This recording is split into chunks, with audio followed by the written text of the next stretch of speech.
अनुच्छेद 124 4 और 5।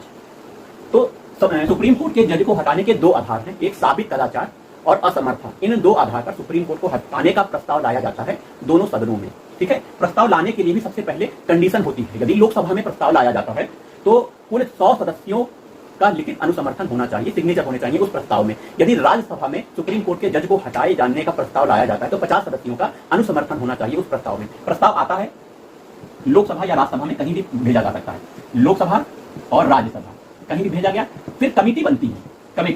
कमेटी जांच करती है कि जो आरोप लगाए गए हैं वो सही है कि नहीं। आरोप साबित कदाचार, कंडीशन याद रखिएगा, साबित कदाचार और असमर्थता के आधार पर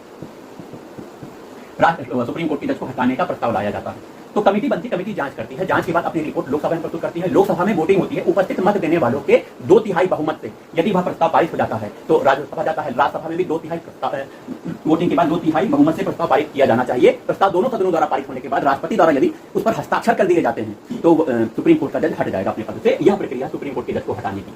तो चलिए, आपने प्रक्रिया सुन ली, साबित कदाचार और असमर्थता। भारत के राष्ट्रपति को जो हटाने की प्रक्रिया है उसे इम्पीचमेंट कहते हैं। ऐसी ही मिलती जुलती यह प्रक्रिया है, सेम प्रक्रिया है, लेकिन इम्पीचमेंट शब्द केवल राष्ट्रपति जी के लिए आया है और किसी के लिए नहीं आया है।